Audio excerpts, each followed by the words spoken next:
Star hero సూర్య తాజా చిత్రం Kanguva October 10న Dasara కానుకగా జనం ముందుకు రాబోతోంది. ఈ సందర్భంగా మూవీ ట్రైలర్ను మేకర్స్ రిలీజ్ చేశారు. ఈ భారీ పీరియాడిక్ యాక్షన్ మూవీని శివ దర్శకత్వంలో కెఈ జ్ఞానవేల్ రాజా, వంశీ, ప్రమోద్ నిర్మిస్తున్నారు. అందమైన దీవిని పరిచయం చేస్తూ మొదలైన ఈ ట్రైలర్లో ప్రతినాయకుడు బాబీ డియోల్ క్రూరత్వంతో పాటు నాయకుడిగా తన వారిని కాపాడుకునే సూర్య ధీరత్వాన్ని దర్శకుడు చూపించాడు. హై క్వాలిటీ విజువల్ ఎఫెక్ట్స్తో సినిమా ఆకట్టుకుంటుందనే భావన ఈ ట్రైలర్ చూస్తే కలుగుతోంది. భారీ బడ్జెట్తో తెరకెక్కుతున్న కంగువ నైజాం ఏరియా పంపిణీని మైత్రి మూవీ డిస్ట్రిబ్యూటర్స్ సొంతం చేసుకుంది. దేవిశ్రీ ప్రసాద్ ఈ చిత్రానికి సంగీతాన్ని అందిస్తున్నాడు. ప్రపంచవ్యాప్తంగా లయన్ కింగ్కు కోట్లాది మంది అభిమానులు ఉన్నారు. ఇప్పుడు ఈ ఫ్రాంచైజీలో Mufasa the lion king movie రాబోతోంది. డిసెంబర్ 20న రిలీజ్ కానున్న ఈ సినిమా కోసం డిస్నీ సంస్థ బాలీవుడ్ బాద్షా షారూఖ్ ఖాన్ను రంగంలోకి దించింది. ఇందులో ముఫాసాకు షారూఖ్ గొంతు అరువిస్తున్నాడు. అలానే సింబా పాత్రకు ఆయన కొడుకు ఆర్యన్ ఖాన్, చిన్నప్పటి ముఫాసా పాత్రకు చిన్న కొడుకు అబ్రమ్ ఖాన్తో డబ్బింగ్ చెప్పిస్తున్నారు.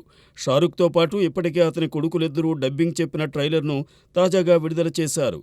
ఈ సినిమా ఇంగ్లీష్తో పాటు హిందీ, తెలుగు, తమిళ భాషల్లో వస్తోంది. నివేదా థామస్, ప్రియదర్శి, విశ్వదేవ్, గౌతమి భాగ్యరాజ్ ప్రధాన పాత్రలు పోషించిన సినిమా 35 చిన్న కథ కాదు. రానా దగ్గుపాటి సమర్పణలో నందకిషోర్, ఏమని దర్శకత్వంలో ఈ సినిమా రూపుదిద్దుకుంది. ఆగస్టు 15న విడుదల కావలసిన ఈ సినిమాను వాయిదా వేసినట్టు మేకర్స్ తెలిపారు.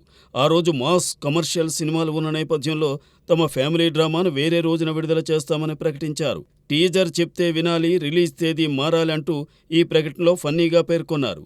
వివేక్ సాగర్ సంగీతం అందించిన ఈ చిత్రాన్ని సెప్టెంబర్ ప్రథమార్థంలో విడుదల చేసే ఆస్కారం ఉంది.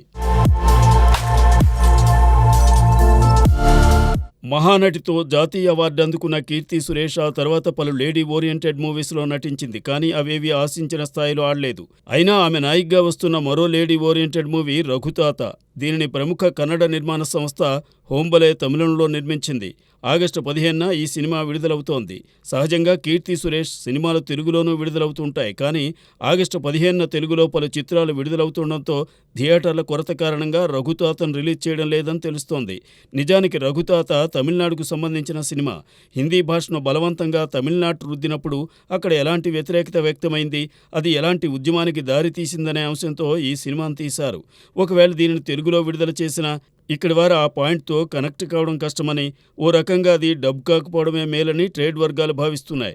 ఒకవేళ తమిళనాడులో ఈ సినిమా ఘన విజయాన్ని సొంతం చేసుకుంటే అప్పుడు వచ్చినా ఎంతో కొంత ఫలితం ఉండొచ్చునని అంటున్నారు.